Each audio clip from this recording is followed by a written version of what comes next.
ఓర్పు గురించి ఎప్పుడు మనం ప్రార్థన చేయం. ఇది కూడా మనసు మీద పనిచేసేదే. ప్రభా నాకు ఓర్పును దయచేయి ప్రభా అని ప్రార్థన చేసేవారు ఎవరైనా ఉన్నారా? ఎప్పుడైనా మన ప్రార్థనలో ప్రభా నాకు పౌరుషం ఎక్కువైపోతుంది, కోపం ఎక్కువైపోతుంది, నాకు ఓర్పును దయచేయి ప్రభా అని ఎప్పుడైనా మనం ప్రార్థన చేసే జ్ఞాపకాలు ఏమైనా ఉన్నాయా? రెండు మనసుకు సంబంధించినవే. దేవుని దగ్గర నుంచి ఓదార్పు కోరుకుంటున్నాం కానీ దేవుని దగ్గర నుంచి ఓర్పు కోరుకోవడం లేదు. ఓర్పు లేనివాడుకు ఉండే పరిస్థితులు ఏంటంటే, ఓర్పు లేనివాడు తొందరపాటు ఎక్కువ వస్తుంది. వెనక ముందు ఆలోచించకుండా మాట్లాడేస్తారు, వెనక ముందు ఆలోచించకుండా పని చేసేస్తారు, వెనక ముందు ఆలోచించకుండా నిర్ణయాలు తీసేసుకుంటారు, వెనక ముందు ఆలోచించకుండా ఎక్కడికి పడితే అక్కడికి వెళ్ళిపోతారు, వెనక ముందు ఆలోచించకుండా ఇష్టం వచ్చినట్టుగా డబ్బులు ఖర్చు పెట్టేస్తారు, వెనక ముందు ఆలోచించకుండా ఎంత మాట పడితే అంత మాట అనేస్తారు. ఎందుకంటే వారికి ఓర్పు లేదు, వాళ్ళకి ఓర్పు ఉండదు. చాలామందికి కొన్ని అలవాట్లు ఉంటాయి. ఒరే అని పిలవడం, ఒరే అని పిలవడం, ఏమి అని పిలవడం తప్పది. మనం దేవుని పిల్లలం అయిన తర్వాత మన భాష కూడా మారాల. ఎంతవరకు అంటే నువ్వు అన్నంత వరకు పర్వాలేదు. ఎప్పుడైనా నీ పిల్లలు గోడి సామ్యాలు గారి దగ్గర నేను అది నేర్చుకున్నాను. వాళ్ళ పిల్లల్ని కూడా ఒరే అనరు ఆయన. చాలాసార్లు నేను గమనించి ఆయన పిల్లల్ని కూడా ఒరే అనడం నేను ఎప్పుడు వినలేదు. నేను ఆయన దగ్గర నేర్చుకున్న తర్వాతే మా పిల్లలకు కూడా ఎప్పుడు కన్నా అని పిలుస్తాను కదా, ఒరే అని పిలవడానికి నాకు ఇష్టం ఉండదు. ఎందుకంటే మన భాష మార్చుకోవాలి. అంటే ఓర్పు లేని వారు సహనాన్ని కోల్పోతారు. ఓర్పు లేని వారు ఏం చేస్తున్నారో వారికే తెలియదు. ఆవేశం, ఉద్రేకం ఎక్కువైపోతుంది. తర్వాత వాళ్ళు బాధపడతారు. దానివల్ల వచ్చే ఆన్సర్స్, దానివల్ల వచ్చే ప్రతిఫలాలు వేరుగా ఉంటాయి. వారికి నాశనం తెచ్చేవి, వారిని పాడు చేసేవి, వారిని కృంగదీసేవి అవుతాయి. అప్పటికే లైఫ్ సగం అయిపోతుంది.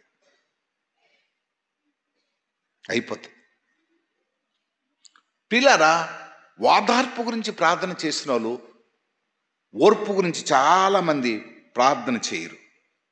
అంటే మనస్సుని కంట్రోల్ చేసుకోలేరు, మనస్సుని కంట్రోల్ చేసుకోలేరు. యాక్సిడెంట్స్ కూడా చూడండి, ఆ ఓర్పు లేకే ఆడకంటే ముందు మనం వెళ్ళిపోవాలా, దానికంటే ముందు మనం వెళ్ళిపోవాలని యాక్సిడెంట్స్ అవుతాయి. వీధిలోనో ఊర్లోనో గొడవలు ఎందుకంటామంటే కొంచెం తొందరపడి మాట్లాడేస్తాం కాబట్టి గొడవలు అయిపోతాయి. లవ్లు ఎందుకు ఫెయిల్ అయిపోతాయి తెలుసా? వెనక ముందు ఆలోచించకుండా మనసు ఇచ్చేస్తారు. ముందు నేను ప్రేమిస్తున్నానని చెప్పేస్తారు, ఐ లవ్ యూ అని అంటే అలా అట్నుంచి ఐ లవ్ యూ అని అంటారు.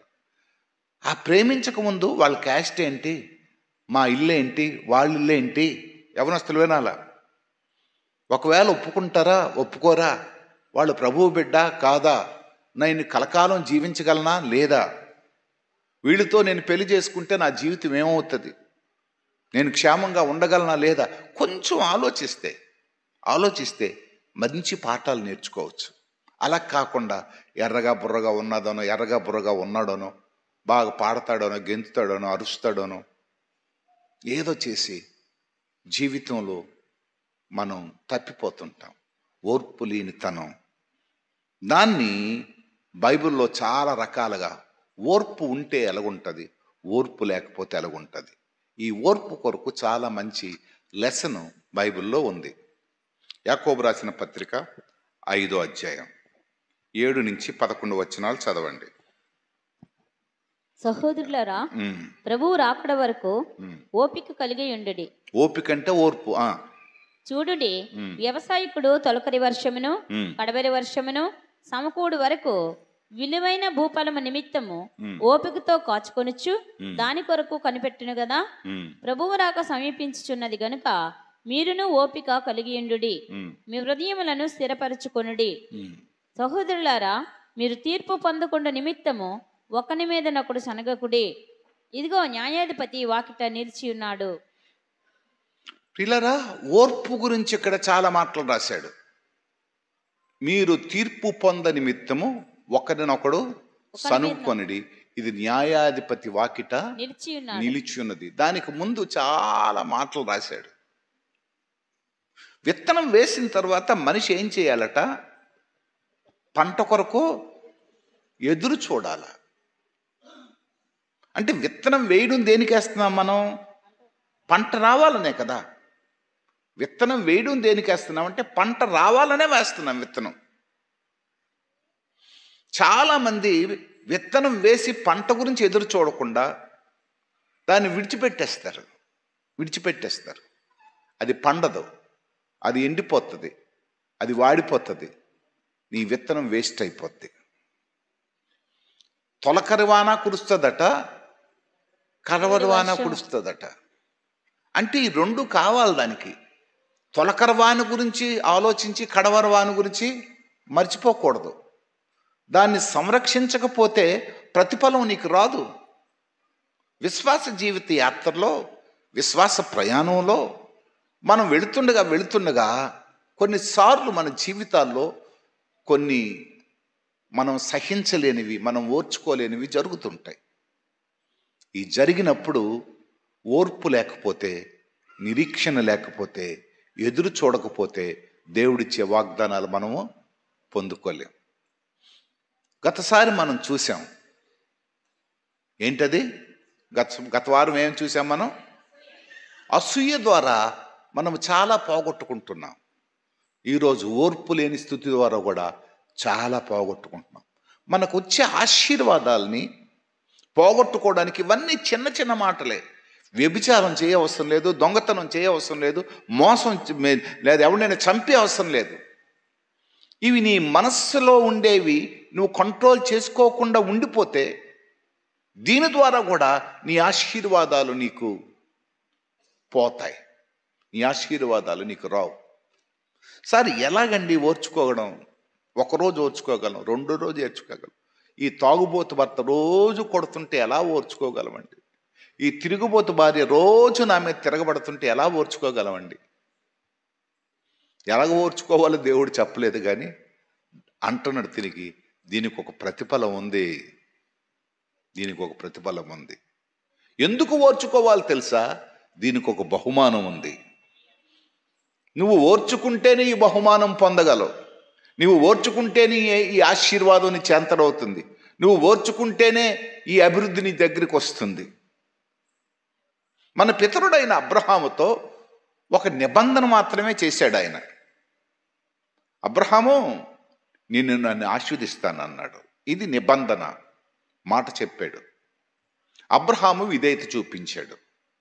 విధేయత చూపించి దేవుడు వెళ్ళమన దగ్గరికి వెళ్ళిపోయాడు. 10 సంవత్సరాలు అయింది, 20 సంవత్సరాలు అయింది, చివరికి 100 సంవత్సరాలు అయిపోతుంది. కానీ అబ్రహాం మాత్రం కోరుకునేది దొరకలేదు. కానీ అబ్రహాములో ఉండే గొప్పతనం ఏంటి? ఓర్పు పోలేదు. దేవునికి స్తోత్రం. పరిస్థితులు అనుకూలత లేనప్పుడు,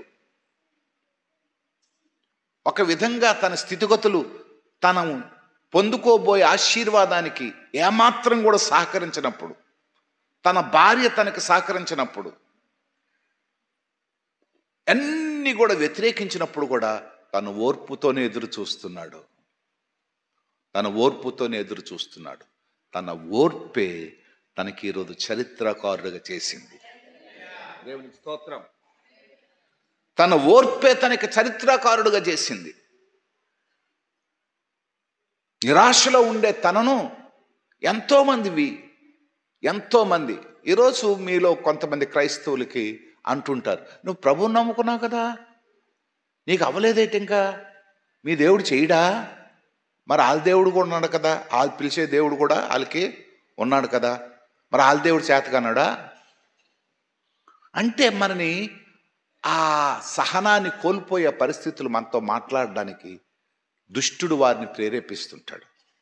ఆ రోజుల్లో అలాగే ప్రేరేపించాడు. ఆఖరికి మరి శారా నవ్వేసింది కూడా. అబ్రహాం భార్య ఏం చేసింది? నవ్వేసింది. ఏం మాట్లాడతాడండి ఆ దేవదూత, దేవుడు ఇంకా నాకు సంతానం ఇస్తాడట. కానీ ఓర్పు కలిగిన అబ్రహాము నవ్వలేదు. ఓర్పు కలిగిన అబ్రహాము యెహోవాకు అసాధ్యమైనది ఏదైనా ఉన్నదా అని అంటే ఆమేన్ అని అన్నాడు. దేవునికి స్తోత్రం. చెప్తున్నా ఆ దేవుని మాట, ఆ దేవదూత చెప్తున్నది, యెహోవాకి అసాధ్యమైనది ఏదైనా ఉన్నదా అనంటే మనసులో అనుకున్నాడు, ఆమేన్ అన్నాడు. కానీ శారమ్మ ఏం చేసిందంటే నవ్వేసింది. ఒకే ఇంటిలో రెండు క్యారెక్టర్స్ ఉన్నాయి, ఓర్పు లేని మనిషి, ఓర్పు కలిగిన మనిషి. కొన్నిసార్లు భార్యలు చెప్పినట్టుగా భర్తలు వినరు, కొన్నిసార్లు భర్తలు చెప్పినట్టుగా భార్యలు వినరు. కనుక రావాల్సిన ఆశీర్వాదం తలుపు వరకు వచ్చి తాళం వేసేసినట్టుగా ఆ బయటే ఉండిపోతాయి ఆశీర్వాదాలు. ఎందుకు లేట్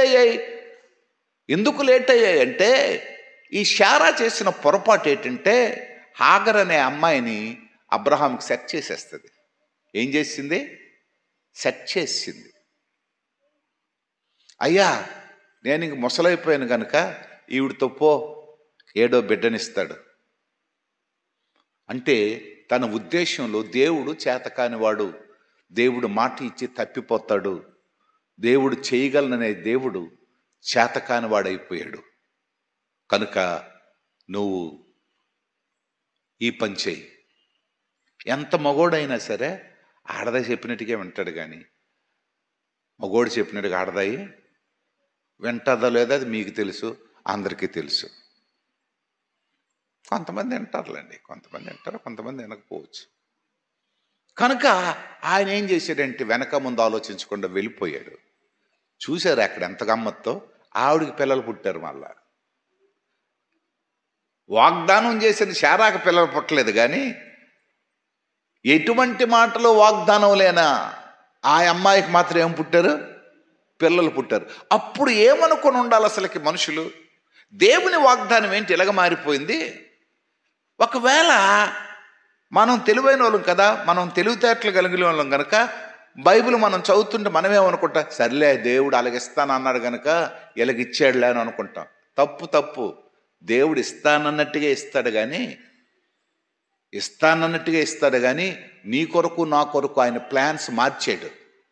ఆయన ప్లాన్స్ అడ్డగా తిప్పాడు. అప్పటికి చెప్తాడు, అబ్రహాము శారాకి ఇచ్చిన వాడే నీ వంశోద్ధరణయ్యా, ఆయన్నే నేను దీవిస్తాను, కానీ నువ్వు ప్లాన్లు తీసుకొని నువ్వెవడితోటి పోయి ఆడితోటి పోయి ఈడితోటి పోతే వాళ్ళు నీకు వంశోద్ధరకుడు కాదు. దేవునికి స్తోత్రం. దేవుని చిత్తంలో నుంచి మనం ప్రక్కకి జరిగిపోతే అది దేవుని వాగ్దానం కాదు. చాలాసార్లు మనము ఇక్కడ పప్పులో కాలేస్తుంటాం. ఏంటంటే ఆశీర్వాదం వచ్చిన తర్వాత దేవుడు ఇచ్చాడు కావాలా. దెయ్యం కూడా ఒకసారి కొన్నిసార్లు ఆశీర్వాదం ఇస్తుంది. ప్లాన్ చేసుకోవాలి, ఇది దేవుడు ఇచ్చిందా దెయ్యం ఇచ్చిందని.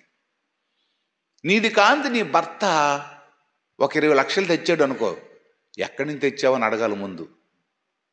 ఎలాగొచ్చింది మీకు అని అడగాల.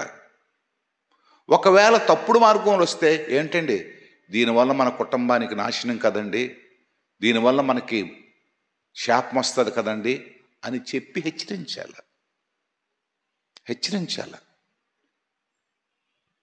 హాగర్ శారా ఆ పని చేయకుండా హాగర్ని సెట్ చేసేస్తే అబ్రహామేనే చెప్పాలి కదా.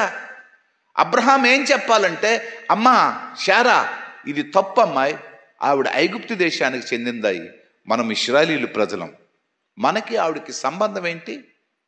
వాళ్ళు అన్యులు, మనము దేవుని బిడ్డలం, మనము గొర్రెపిల్ల రక్తంలో చిందించబడి కడగబడి నడుస్తున్న ప్రజలం, వాళ్ళు బయలుదేవతలను ఆరాధిస్తున్న ప్రజలు, ఇశ్రాయేలీయుల్ని హింసించే ప్రజలు ఐగుప్తు ప్రజలు, ఎలేమిలికి రాజు కింద బానిసలు వాళ్ళు. మనం ఇది చేస్తే తప్పు కదా అని చెప్పలేదు అబ్రహాం కూడా బహుశా ఆ టైంలో కనుకనే దేవుని వాగ్దానం లేట్ అయింది. కానీ నేనంటాను, ఓర్పుతో ఎదురు చూశాడు అబ్రహాం. దేవునికి స్తోత్రం. ఓర్పు తన శాపాన్ని ఆశీర్వాదంగా మార్చింది, తన నిరాశలోని ఒక ఆశను కలిగించింది, తనకు దొరకదనుకున్నది దొరికేటట్లు చేసింది. దేవునికి స్తోత్రం. ఈరోజు ఓర్పు అనేది మనకు లేకపోతే ఎలాగే ఓర్పు వస్తుందంటే, దేవుని వాక్యం వింటుండేటప్పుడే ఆ మాటలు నీకు ఓర్పు తెచ్చాల. దేవుని మాటలు వినడానికి 3 రకాల మనుషులు వస్తారట. కొంతమంది అంటే వాక్యం వినడానికి వస్తారట, మార్కులు వేస్తారు. ఈరోజు పాస్టర్ గారు మంచి ప్రసంగం చేశారు, లేకపోతే సుత్తు కొట్టించారు, బోరు కొట్టించారని. కొంతమంది అంటే వాక్యాన్ని తప్పులు పట్టుకోవడానికి వస్తారట.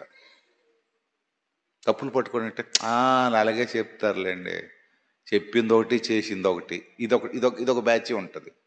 కొంతమంది ఏంటంటే వింటారు కానీ విన్నదాన్ని ఒక్కదాన్ని కూడా వారి జీవితంలో అనుసరించరు. కానీ కొంతమంది ఏం చేస్తారంటే ఆ వాక్యాన్ని పట్టుకొని గుండెల్లో పెట్టుకొని వెళ్తారు, వారే దీవించబడతారు. అది యేసుప్రభు కాలం నుంచి కూడా ఉంది. యేసుప్రభు కాలంలో వేలాది మంది ప్రజలు వచ్చారు. అంతమంది స్వస్థపరచబడ్డారా? అంతమంది రక్షించబడ్డారా? అంతమంది దీవించబడ్డారా? అంతమంది వాక్యం విన్నారు. అంతమంది యేసుప్రభుని చూడాలనే వచ్చారు. అంతమంది యేసుప్రభు ప్రసంగానికి ఇష్టపడే వచ్చారు. కానీ కొంతమంది దీవించబడ్డారు, కొంతమంది ఆశీర్వదింపబడ్డారు, కొంతమంది అందరూ చూస్తుండగా స్వస్థపరచబడ్డారు. జక్కయ్య కాలంలో వెనక నడుస్తున్న వారెవ్వరూ దీవించబడలేదు, జక్కయ్య ఒక్కడే దీవించబడ్డాడు. యాయూరు కాలంలో ఎంతోమంది ఆయన నడుచుకొని వచ్చారు, యాయూరు కుమార్తె ఒక్కదే దీవించబడ్డది.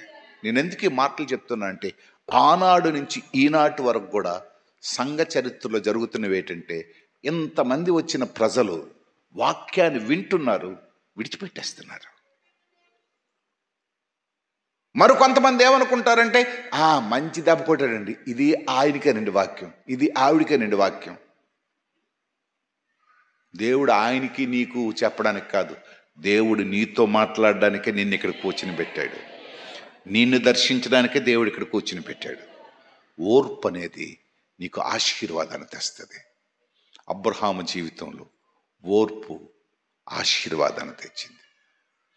రెండవది, ఓర్పు అనేది బహుమానం తెస్తుంది. బహుమానం తెస్తుంది. హెబ్రీయులు రాసిన పత్రిక 12వ అధ్యాయం 12వ అధ్యాయం మొదటి వచనం చదవండమ్మా. ఎంత గొప్ప సాక్షి సమూహము మేఘము వలె మనలను ఆవరించి ఉన్నందున మనము కూడా ప్రతి భారమును సులువుగా చిక్కులు పెట్టి పాపమును విడిచిపెట్టి విశ్వాసమునకు కర్తయు దానిని కొనసాగించువాడునైనా యేసు వైపు చూచుచు మన ఎదుట ఉంచబడిన పందెములో ఓపికతో పరిగెత్తుదము. ఇక్కడ ఏంటంటే పందెములో పరిగెత్తేవాడికి ఓపిక కావాలట.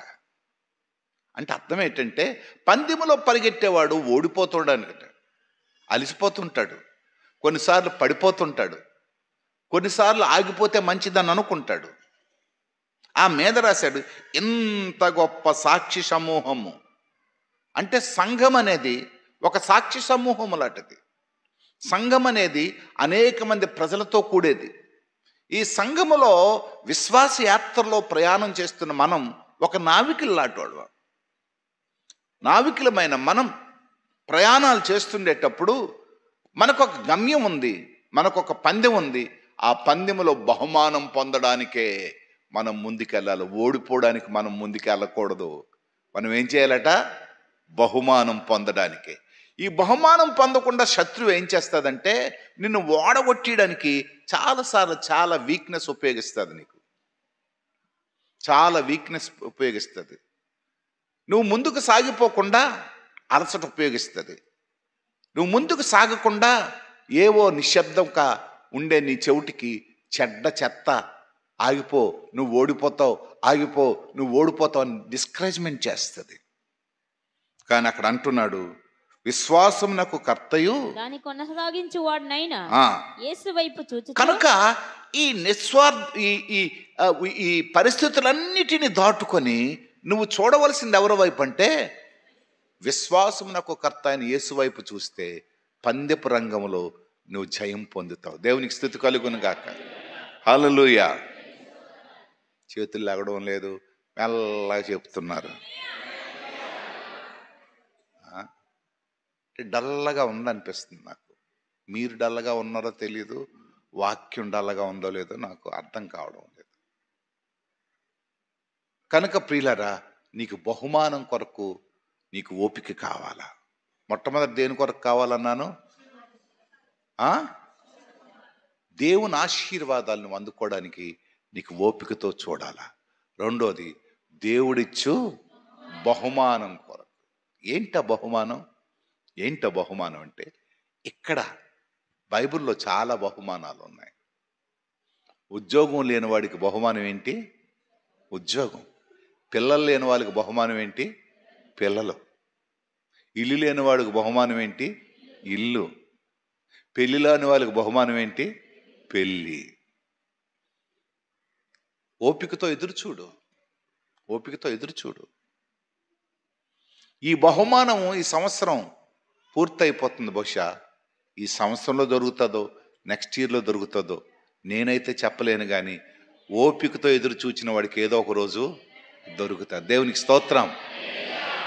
చాలామంది ప్రార్థనలు రైట్ నౌ అంటారు. ఇప్పుడే అని అంటారు. అప్పుడో నువ్వు చెప్పినట్టు చేయడు దేవుడు. దేవుడికి ఇష్టం వచ్చినప్పుడు చేస్తాడు. ఆయన నిన్ను ఏ టైంలోనైతే నువ్వు దాన్ని వాడుకోగలవో, దేవుణ్ణి వాడుకోగలవా.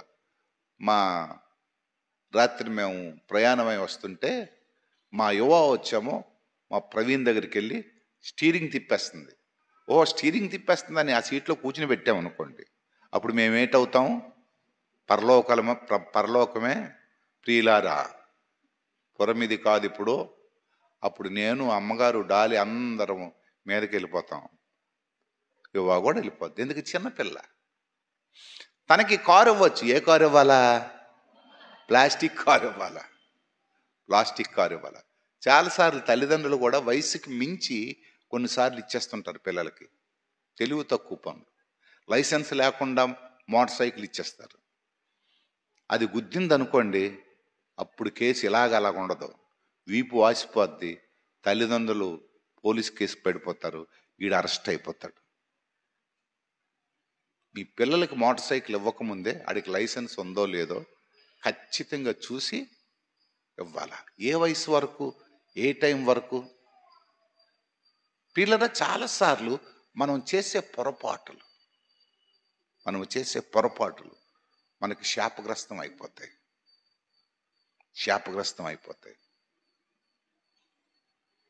5వ తరగతి చదివినోడికి 2000 రూపాయలు ఇచ్చి బట్టలు కొనుక్కోమంటారు.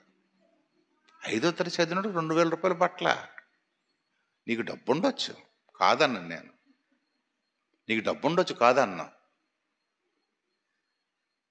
నేను చాలా రోజుల తర్వాత నేను షాప్కి వెళ్తే దాంట్లోన మా తమ్ముడికి తెలిసిన ఒక మేనేజర్ ఉన్నాడు. ఆడి దగ్గరికి వెళ్ళాను. ఆడు అవి ఇవి చూపిస్తుంటే, బాబు 50% డిస్కౌంట్ ఉన్నాయో తీయనన్నా. అప్పుడు ఆడికి డౌట్ వచ్చింది. కాదు సార్, నాకు ఇందాక ఫోన్ చేశారు కదా, ఆయన ఏం పని చేస్తున్నాడండి అన్నాడు. బాబు డిప్యూటీ కలెక్టర్ ర్యాంక్ అది అని అన్నా. అంటే ఇది డౌట్ వచ్చింది. ఇది ఇచ్చి 50% డిస్కౌంట్ అడుగుతున్నాడు. 10% తీసాడు, 20% తీసాడు. నేను కోరలేదు, 50% తీయాలన్న. పాస్టమ్మ గారికి నాకు అక్కడ గొడవ వస్తుంది. పాస్టమ్మ గారు ఇది బాగుంది కదా తీసుకోండి అని అన్నారు. తనకు బాగుంది, నాకు బాగులేదు. నాకు 50% బాగుంటుంది. 50% తన భర్తను కనుక మంచి చూడలేకపోతున్నాం. మీరు వేసుకున్న చెట్లు ఎప్పుడు అలాగే వేసుకుంటున్నారు. సరే, మొత్తానికి ఆడు ఎతికితే లాస్ట్కి దొరికాయి 50%. 50% అయిపోయిన తర్వాత బిల్లు వేసాడు. బిల్లు వేసిన తర్వాత మళ్ళీ ఆడికి ఇచ్చాను. సార్, దీనికి డిస్కౌంట్ మళ్ళీ ఆడు ఇవ్వడు సార్ అని అన్నాడు. కాదు, మా బ్రదర్ ఫోన్ చేయమన్నాడంటే ఆడు మళ్ళీ ఫోన్ చేశాడు. ఎవడికి? మా తమ్ముడు ఆడికి ఫోన్ చేశాడు. ఆయన ఎవరు అనుకున్నావు? మా అన్నయ్య. అలాగెలాగని ఫోన్ చేశాడు. ఆడు పడలేక ఓనర్ దగ్గర తీసుకెళ్ళాడు. మళ్ళా ఆ ఓనర్ వచ్చాము, ఈ 50% డిస్కౌంట్ కాక మళ్ళా మరొక 15% డిస్కౌంట్ ఇచ్చాడు. అప్పుడు అనుకున్నాను, కనుక బట్టలు ఎవరైనా ఎక్కువ కొనుక్కుంటే నాకు కన్సల్ట్ చేయండి. మీకు వచ్చేమో. నేను ఎందుకు ఈ మాటలు చెప్తున్నానంటే, ఆడేట నష్టంకి ఇచ్చిరు. మనకి నష్టంకి ఇస్తారా? ఎవ్వరు నష్టంకి ఇచ్చిరా? ఎవ్వరు. కొంచెం ఓపిక కావాలా. పందెపు రంగంలో విజయం పొందాలంటే, నువ్వు అనుకున్నది సాగించాలంటే మనకొక నాయకుడు ఉన్నాడు. ఆయన వైపు మనం, నేను షాపులోకి వెళ్ళకముందే భాషల్లో ప్రార్థన చేసుకొని వెళ్తాను. మీకు తెలుసా? కారు దిగిన తర్వాత, ప్రవ్వా నేను షాపులోకి వెళ్తున్నాను, నాకు నచ్చినవి చూడు ప్రవ్వా అన్నాను. సూట్ల దగ్గరికి వెళ్ళాను. సూట్ల దగ్గరికి వెళ్తే ఆ 2-3 సూట్లు బాగున్నాయి సూట్లు. ఏమన్నా డిస్కౌంట్ ఉందా అని అన్నా. లేదన్నాడు. అయితే ఇది మన కంపెనీ కాదని పక్క పెట్టేశాను. సౌగ్గా ఉన్నా కానీ పక్క పెట్టేశాను. నేను ఎందుకంటే నా నా నేచర్ అది. నా నేచర్ అది. వాక్యాలు కొంతమంది పాస్ట్ గారు చెప్పినప్పుడు మనం ఫస్ట్ క్లాస్ వాడాలన్నప్పుడు మారు మనసు వస్తుంది నాకు. అవును కదా, నేనే బోధిస్తుంటాను, ఫస్ట్ క్లాస్ వాడాలి కానీ ఇదేంటిది కానీ మళ్ళీ అక్కడికి వెళ్ళినప్పుడు ఏంటి అనిపిస్తుందో తెలియదు. మళ్ళా మారు మనసు అక్కడ వచ్చేస్తుంటుంది. కనుక ప్రియులారా, బహుమానం పొందాలంటే ఖచ్చితంగా ఏం కావాలండి? ఓపిక కావాలి. ఓపిక మీద తిరిగాను. మా పాస్టర్స్ కొనాలని వెళ్ళాను. ట్రైబల్ పాస్టర్స్కి డ్రెస్సులు కొనాలని వెళ్ళాను. దేవుడు ఈ వారంలో చాలా అద్భుతం చేశాడు మాకు. ఎందుకంటే మా పాస్టర్స్ అందరికీ 275 మందికి బట్టలు ఇచ్చిన వాడిని ఒకడు, నా స్నేహితుడు ఒక ఆయన ఉన్నాడు. ఆయన లెనిన్ కాటన్ ప్యాంటు షర్ట్ ఇచ్చాడు. చాలా సంతోషం అనిపించింది. ఆడవాళ్ళకు కూడా మంచి చీరలు కొన్నాడు. ఎలాగ వీళ్ళకి చేయగలం అనేది. సరే భోజనం పెట్టి పంపించేద్దాం, క్రిస్మస్ కదా, పాస్టర్స్ క్రిస్మస్ కదా అనుకున్నాం. కానీ దేవుడు మంచిగా వారిని పంపించడానికి, కానీ మా ట్రైబల్ పాస్టర్స్ వేరేగా ఒరిస్సా వాళ్ళు ఉంటారు కనుక వాళ్ళకి మళ్ళా ఒక 19 మంది ఉంటారు. వాళ్ళకి ఏవైనా కొనాలని మళ్ళా వారికి కొనడానికి వెళ్ళగలిగాం. పిల్లరా, ఓపికతో మనం ఎదురు చూస్తే దేవుడు బహుమానం ఇస్తాడు. మూడోది చూద్దాం. మొట్టమొదటి ఏంటంటే ఓపిక ఉంటే ఆశీర్వాదం వస్తుంది. రెండోది ఏంటిది? ఓపిక ఉంటే ఏమొస్తుంది? మూడవది ఓపిక ఉంటే రాజులం అవుతాం. దేవునికి స్తోత్రం. మనం ఎవరం అవుతాం? రాజులం అవుతాం. యోసేపు జీవితంలో చూస్తే యోసేపు ఒక దిక్కులేనుడు. ఇందాక పెద్దరాజు చెప్పాడు, మంచి సాక్ష్యం చెప్పాడు పెద్దరాజు. కొంతమంది సాక్ష్యం దాచి చెప్తారు. ఒక చిన్న పాలిథిన్ బ్యాగ్లాడ పట్టుకొని వచ్చాడు. ఈరోజు అనేక మందికి పెట్టే స్థితిని దేవుడు ఇచ్చాడు తనకి. మీకు తెలీదు, ఆయన అది చెప్పలేదు. రాజు ఈరోజు లక్షాధికారి. మా ఇంటి వెనకతలే ఉంది ఇల్లు. ఆ ఇల్లు అమ్మితే కనీసం ఒక 20-30 లక్షలు వస్తుంది. అక్కడ మంచి ఇల్లు కట్టుకున్నాడు. దేవుడు ఆశీర్వదించాడు. మా అమ్మ ప్రార్థన చేసి మార్తమ్మని ఒక కూతురులా పెంచింది. మా అమ్మతోటే ఉండేది మార్తమ్మని కూతురులా పెంచి మాకు కూర్చుని పెట్టి ఒక రోజు, ఒరే రాజుకున్ను మార్తమ్మకి పెళ్లి చేద్దామన్నది. ఇవన్నీ ఎలటో పెడతావేటమ్మానంటే లేదు చేద్దామన్నది. దేవుని మహాకృప చేత వాళ్ళు విన్నారు, పెళ్ళయింది. మా కళ్ళెత్తిటికే సంతోషంగా ఉన్నారు. దేవునికి స్తోత్రం. హల్లెలూయా. అలాగ మా అమ్మ 3 జంటలను తయారు చేసింది. మాతో ఉన్న వారందరినీ ఎప్పుడు మహతల్లి ఆవిడకుండే అనుభవం ఏంటంటే, తన దగ్గర పెరిగే పిల్లలందరినీ కూడా చదువు నేర్పించి, బైబిల్ చదివించి, తనకి చర్చికి వెళ్తే తనతో పాటు చర్చికి తీసుకెళ్ళి, మీటింగ్స్కి తీసుకెళ్ళి, మా అమ్మ దగ్గర పనిచేసిన వాళ్ళు సహకారులుగా ఉండేవాళ్ళు అందరూ కూడా మంచి వంటలు వండుతారు. మా అత్తమ్మ కూడా మంచి వంటలు వండుతుంది. రూతు మంచి వంటలు వండుతుంది. మరి అందరికీ కూడా మంచిగా డిసిప్లైన్, క్రమమైన జీవితం. ఈరోజు దేవుడు వారిని చూసినప్పుడు మాకు అదే ఆనందం అనిపిస్తుంది. ఎప్పుడైనా రాజు వచ్చి ఎప్పటికీ కూడా తన ప్రేమను మర్చిపోడు. పని ఉన్నా పని లేకపోయినా ఇంటికి వస్తాడు, కొంతసేపు కూర్చుంటాడు, మాతో కూర్చొని బెడ్రూమ్లోకి వస్తాడు, కొంతసేపు కూర్చొని మాట్లాడి వెళ్ళిపోతాడు. అయితే మొన్న మాత్రం కంప్లైంట్ చేశారు. రాజు కాదు కానీ మార్తాం, సంవత్సరాలు అయిపోయింది మా ఇంటికి మీరు రావడం లేదు విజిటింగ్ కానీ. ఏమండి మీ ఇంటికి ఎవరి ఇంటికని వెళ్తున్నానా చెప్పండి. రావడం లేదు. రాజు పాస్టర్ గారు వెళ్తున్నారని వెళ్ళడం లేదు, నేను వస్తాను, ఎప్పుడో వస్తానులేండి, ఎప్పుడైనా వస్తానని. కానీ గబుక్కుని మీరు అనుకోగలరు వస్తానని. వస్తాను, నేను ఖాళీ చూసుకొని ఓ ప్రక్క ఒక్కసారి అందరిని విజిట్ చేయాలని నాకు ఉంది, వస్తాను. కొంచెం ఆరోగ్యం ఇప్పటికిప్పుడే బాగుపడుతుంది దేవుని మహాకృప చేత. కనుక మూడవది వచ్చేమో రాజు అవుతాడట. యోసేపు జీవితంలో ఎంతకాలం ఓర్పుతో ఉన్నాడు తెలుసా? 17 సంవత్సరాలప్పుడు ఆయన నమ్మేశారు. 30 సంవత్సరాలకు రాజు అయ్యాడు. ఎంతకాలం అది ఇప్పుడు మధ్యలో? 13 సంవత్సరాలు. మీరు వాక్యంలో చూడాలంటే ఆదికాండంలో మీరు చూడండి. ఆదికాండంలో మీరు చూస్తే మీకు తెలుస్తుంది. 13 సంవత్సరాలు దిక్కులేని బ్రతుకు బ్రతికాడు. దిక్కులేని బ్రతుకు బ్రతికాడు. ఆదికాండం 37వ అధ్యాయం 2వ వచనం చదవండి. యాకోబు యోసేపు 17 ఏండ్ల వాడై తన సహోదరులతో కూడా మందను మేపుచుండెను. అంటే 17 ఏండ్లు వాడాయి. 17 ఏండ్లు స్టార్ట్ అయింది లైఫ్. 41వ అధ్యాయం 46వ వచనం చదవండి. యోసేపు బయలుదేరి ఐగుప్తు దేశం అందంతటా సంచరించెను. యోసేపు ఐగుప్తు రాజైన ఫరో ఎదుట నిలిచినప్పుడు 30 సంవత్సరముల వాడై ఉండెను. అప్పుడు అంటే 17 నుంచి ఎంతవరకు అయింది? 30 సంవత్సరాలు. అంటే ఎంతకాలం? 13 సంవత్సరాలు యోసేపు ఇలాటలాట అవమానాలు పొందలేదు. సొంత అన్నదమ్ములేనండి. శత్రువులు ఎవరు ఆయనకి? సొంత అన్నదమ్ములే, బయట వాళ్ళు ఎవరు కాదు, సొంత రక్త సంబంధులే.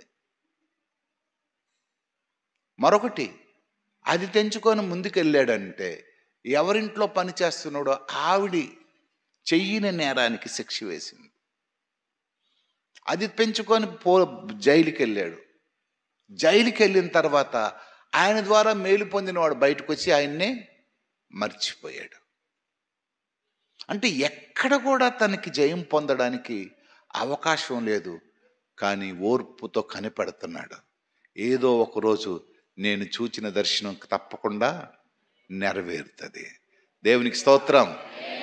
అమ్మా, మీ మనసులోకి వచ్చిన కోరిక, మీరు తలంచిన తలంపులు ఏదో ఒక రోజు నెరవేరడానికి సిద్ధంగా ఉన్నాయి. ఏదో ఒక రోజు మీ కళ్ళెదురుగా కనబడడానికి సిద్ధంగా ఉన్నాయి. అది నీ కూతురు పెళ్ళి అవ్వచ్చు, నీ కొడుకు ఉద్యోగం అవ్వచ్చు, నీ ఆరోగ్యం అవ్వచ్చు, నీ ఇల్లు కట్టుకోవడం అవ్వచ్చు, నీ పరీక్షలో పాస్ అవ్వడం అవ్వచ్చు, నీ బ్రతుకు బాగుపడడం అవ్వచ్చు, ఏదో ఒకటి అవ్వచ్చు. అది దేవుడు తప్పకుండా చేస్తాడు. దేవుడు తప్పకుండా చేస్తాడు. దేవుడు తప్పకుండా చేస్తాడు. కానీ నీకు ఓర్పు ఉండాలా. ఏముండాలా? ఇన్ని పరిస్థితుల్లో కూడా ఎక్కడ దారి తప్పోలేదు యోసేపు. అరే, సొంత అన్నదమ్ములు చేస్తున్నాడని రాజు అయిన తర్వాత వీళ్ళని ఒరే ఒక్కొక్కడికి బట్టలిప్పి కోటింగ్ ఇయ్యండి అన్నాడా? అనలేదే. వీళ్ళను నన్ను చంపిడని చూశారా, వీడికి ఒక్కొక్కడి మీద ఒక్కొక్క కేసు వేసి నరికియండ్రు వీళ్ళని, వీళ్ళు భార్యను తెచ్చి శిక్షించండి అన్నాడా? అనలేదు. ఎందుకంటే తన దర్శనం ఇంకా తనకు గుర్తే ఉంది. ఒరేయ్, నేను ఏ నేరం చేయకుండా పొతీఫర్ భార్య నా మీద కేసు పెట్టింది కదా, ఆవిడని తెచ్చి వస్త్రహీనత చేయండి అని అన్నాడా? అనలేదు. నేను ఇంత మేలు చేసి ఇంత దర్శనం చూపించి ఆడికి, ఆ పానదాయకుడికి ఇంత చేస్తే ఆడు విడుదల పొంది నన్ను మర్చిపోయాడు రా, ఆడికి మొక్కలు నరికండి అన్నాడా? అనలేదు. ఎందుకంటే తనకు ఒక దర్శనం ఉంది. ఆ దర్శనం కొరకు ఓపికతో కనిపెడుతున్నాడు. ఓపిక లేనివాడు ఎప్పుడు ఆస్వాదింపబడ్డావు. దర్శనం ఉండొచ్చు, ప్రార్థనా జీవితం ఉండొచ్చు, నీకు అద్భుతమైన కలలకనే అనుభవం ఉండొచ్చు, గంటల తరబడి ప్రార్థించవచ్చు, వాక్యం చెప్పడానికి నాలాగే శక్తి సామర్థ్యాలు ఉండొచ్చు. కానీ నీకు ఓపిక లేకపోతే శిక్షించే అనుభవం, ఎదుటివారిని నాశనం చేయాలనే అనుభవం, ఎదుటివారిని నాశనం చేయాలని అనుభవం. నిజానికి యోసేపుకి ఎన్ని అవకాశాలు వచ్చాయి. తన అన్నదమ్ములందరినీ జైల్లో చెరసాల్లో వేయించి శిక్షించే అనుభవం వచ్చింది. కానీ అంటున్నాడు ఆయన, అన్నలారా మీరు తప్పు చేయలేరయ్యా. మళ్ళీ తిరిగి వాళ్ళని ధైర్యపరుస్తున్నాడు. అన్నలారా మీరు నా రక్తాన్ని పంచుకొని పుట్టారయ్యా, మీరు నా రక్తాన్ని పంచుకొని పుట్టారు. మీరెక్కడ తప్పు చేశారు? మీ ఆశీర్వాదం కొరకే దేవుడు నన్ను ముందుగానే ఈ దేశాన్ని పంపించాడు. దేవునికి స్తోత్రం. అన్నదమ్ములు ఎవరైనా ఉంటే జ్ఞాపకం చేసుకోండి, ప్రేమించడం నేర్చుకోండి. అన్నకు ఆస్తి ఎక్కువ ఉందని, తమ్ముడికి ఆస్తి ఎక్కువ ఉందని, పేరు ప్రఖ్యాతులు వస్తున్నాయని, లేకపోతే వ్యాపారం అభివృద్ధి చెందుతుందని, ఇంకొకటి తోటుకోడళ్ళారా జ్ఞాపకం చేసుకోండి, అక్క చెల్లెళ్ళారా జ్ఞాపకం చేసుకోండి, బంధువులారా జ్ఞాపకం చేసుకోండి. ఈర్ష్య అనేది ఎప్పుడు కూడా నీ ఆశీర్వాదానికి పెద్ద ఆటంకపండ. ద్వేషం అనేది ఎప్పుడు నీ ఆశీర్వాదానికి గొప్ప ఆటంకబండ. ఒకడు దేవుణ్ణి దీవిస్తుంటే నువ్వెవడు చెప్పడానికి, నువ్వెవరు అడ్డుకోవడానికి? ఒకడిని దేవుడు దీవిస్తుంటాడు చూసి, దేవానికి వందనాలు, ఆ బిడ్డను ఎంతగా దీవించావు, నీకు వందనాలు, నీకు స్తోత్రాలు అని చెప్పే మనస్సు నీకు ఉండాలా. వారిని పడగొట్టే మనస్సు నీకు ఉండకూడదు.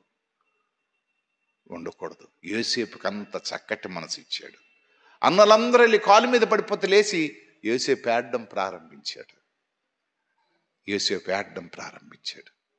ప్రారంభించి రాజు దగ్గర తీసుకెళ్ళంటాడు, అయ్యా వీళ్ళందరూ నా అన్నదమ్ములయ్యా. అప్పుడు రాజు అంటున్నాడు, యోసేపు రాజ్యమంతా నీ చేతిలో ఉంది కదా, వీరికి శ్రేష్టమైన ప్రదేశాలకు తీసుకెళ్ళి నీకు తోచినట్టుగా బాగా భూభాగాలి. అప్పుడు యోసేపు అన్నదమ్ములందరికీ తీసుకెళ్ళి మంచి భూభాగాలు పంచాడు. దేవునికి స్తోత్రం. చంపుతామన్నోళ్ళకి తిరిగి ఏం చేశాడు? ఆస్తినిచ్చాడు. పనికిమాలని పేర్లు పెట్టాడు. కలలు కొనవాడు వచ్చుచున్నాడని హేళన చేసిన వారికి యువరాజులను చేశాడు దేవుడు. ప్రియులారా, ఆలోచించండి. ఓర్పు అనేది గొప్ప ఆశీర్వాదం ఇస్తుంది. మొట్టమొదట ఏమి ఇచ్చింది? ఓర్పు ఆశీర్వాదం ఇచ్చింది. రెండోది బహుమానం. మూడోది రాజులు చేసింది. మనందరము రాజులు అవుదుంగాక. మనందరం పేదలం కాకూడదు, మనం రాజులమే రాజులం. దేవునికి స్తోత్రం. ఎందుకంటే మన అయ్య పెద్దరాజు, మన అయ్యగారు ఏంటి? పెద్దరాజు అండి. ఆయన రాజుల రాజు. ఆయన రేపో మాపో వచ్చేస్తాడు. ఆ రాజ్యంలో మనందరం కూడా యువరాజులం. దేవునికి స్తోత్రం. ఇంక చాలా ఉన్నాయి కానీ ఇంకొక మాట చెప్పి ముగించేస్తాను. సంఖ్యాకాండం 12వ అధ్యాయం. సంఖ్యాకాండం 12వ అధ్యాయం.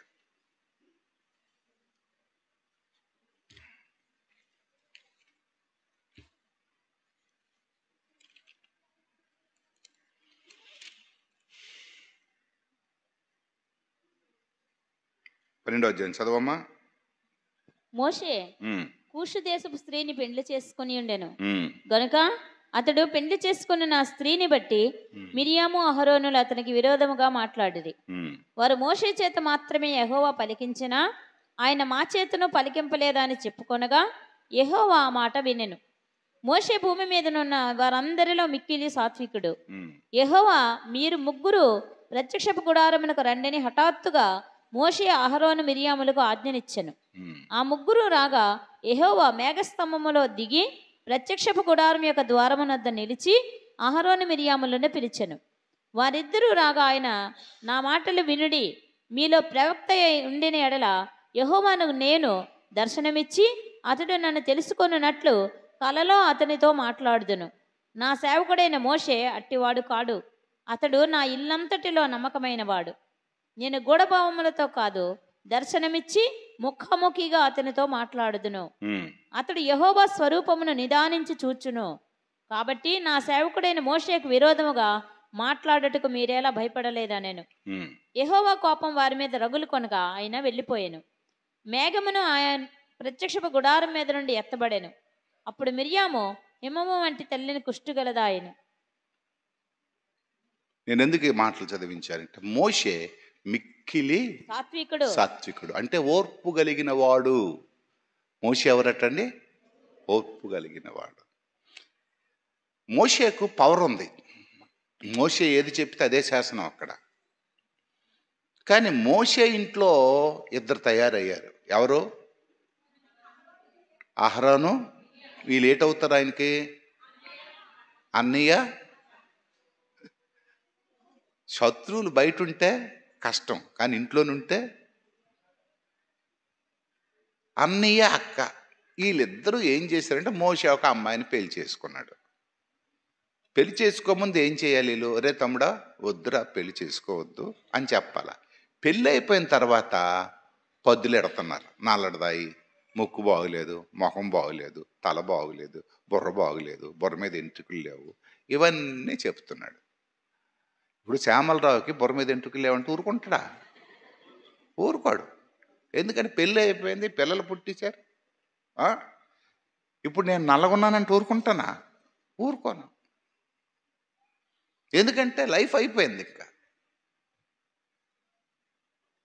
జీవితంలో ఆయన నాయకుడైపోయాడు, పెద్దోడైపోయాడు, గొప్పోడైపోయాడు, అంత అయిపోయింది. వీళ్ళిద్దరు ఒక మీటింగ్ పెట్టుకొని, ఈయనతోటే మాట్లాడతాడా? ఈయనే గొప్పోడా? మోషే గొప్పోడా? ఈయన వెనకత్తలే ప్రజలు తిరగాల, లక్షల మంది ప్రజలకు ఈయనే తీర్పు తీరుస్తాడా? మన సంగతి ఏంటని వీళ్ళిద్దరూ ఒక మీటింగ్ పెట్టి పాడు చేశారు సభని. పాడు చేస్తే ఎవరు కోపం వచ్చింది? దేవునికి. ప్రియులారా, దేవుని చేత ఏర్పరచబడిన వారి మీద ఎప్పుడు మనం సనుక్కోకూడదు. ఎప్పుడు మనము సనుక్కోకూడదు. దేవునికి స్తోత్రం చెల్లించండి. సుగుణ విను. అలాగన్నారు, ఇలాగన్నారు అనుకుంటారు. ఎవరు అనుకుంటారు. ఏం మన గురించి చాలామంది అనుకుంటారండి. గట్టిగా ఇస్తే గాలికి, మెల్లగా ఇస్తే మేడకి. ఇది ఒక అదేదో ఉంది కదా, గట్టిగా ఇస్తే గాలికి, మెల్లగా ఇస్తే మేడకి అనుకుంటారు. మోషే మీదే అనుకుంటే మనమే మాత్రం వీళ్ళిద్దరూ మీటింగ్ పెట్టి మొత్తానికి మోషేని చాలా చెత్త చేసేస్తున్నారు. దేవుడికి వినబడ్డది ఇది. పిలిచి, రే అబ్బాయి, అహరోను, మిరియాము రేపు నా దగ్గరికి రండి అన్నాడు. బహుశా ఏటనుకొని ఉంటారంటే వీళ్ళు, అమ్మ నాయన మార్చేస్తాడు, స్టీరింగ్ మార్చేస్తాడు, ఇప్పుడు మోషేని తీసి మాకు కానీ పెట్టేస్తాడు ఏటో అధికారం అనేసి ఇద్దరు చాలా యాక్టివ్గా వెళ్ళిపోయి ఉంటారు మీదకి. నేర్చుకెళ్తాడు. మోషే గురించి కొన్ని సాక్ష్యాలు చెప్పాడు. మోషే నా ఇల్లంతటిలో పిచ్చోడా, నేనేం అమాయకుడిని కాదయ్యా, నేను దేవుణ్ణి. ఒకటి నాయకుడిగా పెట్టానంటే అటు ఇటు చూసి పెట్టను. నేను ఎవరికైనా ఒక పనప్పు చెప్పానంటే, నువ్వు పాస్టవు, నువ్వు మాస్టవు, నువ్వు పొలిటీషియన్వు, నువ్వు కలెక్టర్వు అని అంటే నేను వాళ్ళకి ఇచ్చిన అధికారం అది. ఒకడికి తూర్పు నుండి కానీ పడమర నుండి కానీ హెచ్చింపు రాదు, కలగదు. నేను హెచ్చిస్తేనే వాడు హెచ్చింపబడతాడు. వాక్యం ఎంత గట్టిదండి. ఇచ్చాను నేను ఇచ్చిస్తే నీకేంటి లాభం, నీకేంటి నష్టం? ఆయన మిక్కిలి సాత్వికుడు కనుక ఆయనకి ఇచ్చాను. నీకు తెలుసా మోషే సంగతి? మోషే ఒక్క గుద్దితే చచ్చిపోయాడు. మోషేకుండే పవర్ నీకు తెలుసా? మోషేకుండే చదువు నీకు తెలుసా? మోషేకుండే బలం నీకు తెలుసా? మోషే ఎక్కడ పుట్టాడో నీకు తెలుసా? మోషే ఏ మంచం మీద పడుకున్నాడో తెలుసా? ఫరో రాజు మంచం మీద, ఫరో రాజు గుండె మీద పడుకున్నాడు. పిచ్చోళ్ళారా, మీ బతుకేంటి, ఆయన బతుకేంటయ్యా? అహరోను, మిరియమ్ము మీరు ఎలా బతికారు తెలుసా? మీ అమ్మ పెడుతుంటే పెట్టారు. కానీ మోషే ఎక్కడ బతికాడు తెలుసా? రాజుకోటలో బతికాడు. మీరు గుడిసెలో బతికారు, ఆయన రాజుకోటలో బతికాడు, రానువారు మధ్యన బతికాడు. కానీ మీరేం చేస్తున్నారంటే ఆయన మీద సనుక్కుంటున్నారు కనుక అక్కడ అంటున్నాడు, ఆయనతో నేను ముఖాముఖిగా మాట్లాడుదును. నాకు ఆయన ఇష్టం అండి, నేను ముఖాముఖిగా మాట్లాడతాను. నేను చేసింది తప్పు అని అంటే నాతో మాట్లాడండి మీరు. నా ఇల్లంతటిలో నమ్మకమైన వాడు, మిక్కిలి సాత్వికుడు, ముఖాముఖిగా నేను మాట్లాడేవాడు. కనుక ఆయన గురించి మీరు మాట్లాడారు కనుక, నేను ఏర్పాటు చేసుకున్న నా బిడ్డతో మాట్లాడారు కనుక మీకేమొచ్చేస్తుంది? ఇప్పుడు ఇలా మాట్లాడుతుండగాన వాళ్ళకి ఏమొచ్చింది? హిమము వంటి తెల్లని కుష్టుగలదాయను. ఇక్కడ ఒక్క మాట చెప్తాను మీకు. ఎప్పుడైనా మీకు నా మీద కోపం ఉంటే నాకు ఎదురుకొచ్చి మాట్లాడిన కానీ నా వెనక ఎప్పుడు మాట్లాడకూడదు. వస్తే చిన్న పనిష్మెంట్ ఉంటుంది. అది మీకు జడిపిస్తున్నానని కాదు. దైవ సేవకుల మీద ఎప్పుడు కూడా, ఇప్పుడు గవర్నమెంట్ ఒకడు ఉన్నాడు అనుకోండి, వాళ్ళ మీద ఏదైనా చేస్తే గవర్నమెంట్ యాక్షన్ తీసుకుంటుంది. మేమే గవర్నమెంట్లో ఉన్నాం? ప్రభుత్వ గవర్నమెంట్ మీది, ప్రభు గవర్నమెంట్ మాది. మాదే గవర్నమెంట్ అండి? ప్రభు గవర్నమెంట్. మా బాస్ ఎవరంటే దేవుడు. కనుక ఎప్పుడు కూడా తొందరపడి మాట్లాడేయకూడదు, తొందరపడి అవి ఇవి చెప్పేయకూడదు. తెలియకుండా కొన్నిసార్లు మాట్లాడేస్తారు, తెలియకుండా మాట్లాడేస్తారు. పాస్టర్ గారు ఏంటండి కారు మీద తిరుగుతారు, పోనేమని మీరు కారు కొనిచ్చారా అని నాకు తెలియక అడుగుతాను. పోనీ మీరు కారు కొనిస్తే పోనీ ఆ కారు మీద తిరిగితే పోనీ మీరు బాధపడవచ్చు. మీరు నేను కారు మీద తిరిగితే మీరేంటి? మీరు కొనివ్వలేదు కదా. పాస్టర్ గారికి ఏంటండి వాళ్ళ కొడుకు అమెరికా వెళ్ళాడు, పోనీ ఆడికి అమెరికా వెళ్తే మీకెందుకు? మీ కొడుకు ఎక్కడికి వెళ్ళాడు నాకెందుకు? నా కొడుకు ఎక్కడికి వెళ్ళాడు మీకెందుకు? మీకు నాకుండే బంధం దేవునితోనే. మీరు కానుక ఇవ్వాలంటే దేవునికే ఇవ్వాలా. ఆ కోపం మీద చాలామంది కానుక ఇంకొకరికి ఇచ్చేస్తారు. ఇచ్చేయండి, దానివల్ల వచ్చే నష్టం మీకే.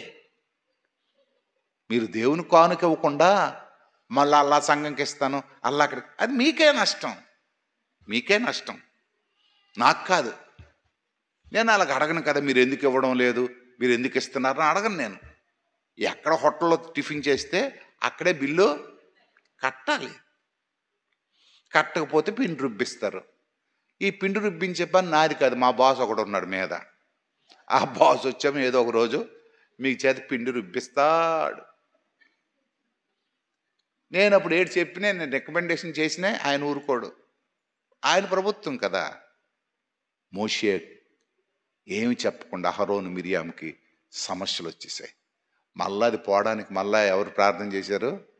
మోషేయే ప్రార్థన చేశాడు. దేవునికి స్తోత్రం, హల్లెలూయా. ఓర్పు వలన కలిగే ఆశీర్వాదాలు. ఇంకా చాలా మాటలు ఉన్నాయి, చెప్పను, టైం అయిపోయింది కనుక. ఈ ఉదయకాల సమయంలో దేవుని పిల్లలు మన మీదకి వచ్చే ఆశీర్వాదాలకి మనమే ఆటంక బండలు వేసుకుంటున్నాం. గత వారం చూసాం అసూయలో ఉండే పరిస్థితులు మన జీవితంలోకి, మన ఇంటిలోనికి అడ్డగా నిలబడిపోయి ఆశీర్వాదాలు రాకుండా ఆగిపోతున్నాయి. ఈరోజు ఓర్పు లేకపోవడం బట్టే మన ఇంటిలోనికి రావాల్సిన ఆశీర్వాదాలు, మన బ్రతుకులోకి రావాల్సిన ఆశీర్వాదాలు ఆటంక బండగా అడ్డగా ఉండిపోయాయి. కొన్నిసార్లు ఆఫీసుల్లోన, కొన్నిసార్లు ఊర్లలోన, కొన్నిసార్లు మీ ఇంటి పక్కన ఉన్న వాళ్ళతోటి, కొన్నిసార్లు మీ బంధువులతోటి సమస్యలు వస్తుంటాయి.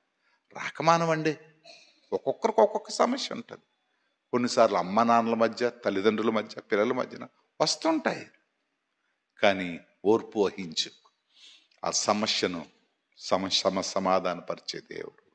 ఇదిగో రేపు మనం ప్రకటిస్తున్నాం, సమాధానకర్త మన మధ్యకి వచ్చే దినాలు ఆసన్నమయ్యా. దేవునికి స్తోత్రం.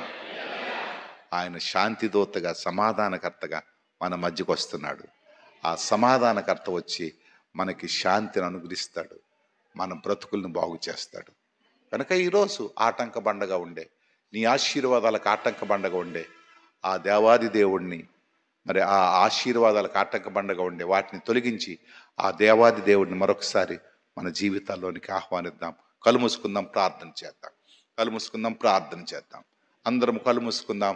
ప్రభా, మా ఆశీర్వాదాలకు ఆటంక బండగా ఉండే నీవు ఏర్పాటు చేసిన దీవెనలు పొందుకోలేకుండా, నువ్విచ్చే ఆశీర్వాదాలు మేము అందుకోలేకుండా, ఈ ఉదయకాల సమయంలో నీ దాసుని ద్వారా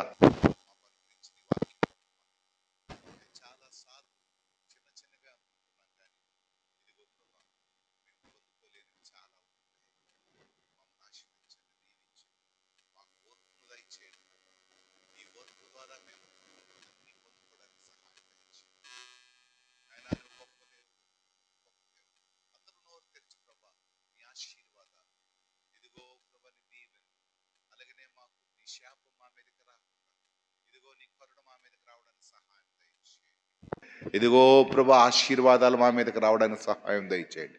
ఆటంక బండలుగా ఉండే ప్రతిదీ తొలగించి నీవే నీ కృపలో భద్రపరిచి బలపరిచి ఇదిగో మేళ్లతో నింపండి ప్రభా, మేళ్లతో నింపండి. ఇదిగో మా బ్రతుకుల్లో ప్రభా, ఇదిగో ఉన్నతమైన స్థితికి మేము చేరుకోవడానికి సహాయం దయచేయండి.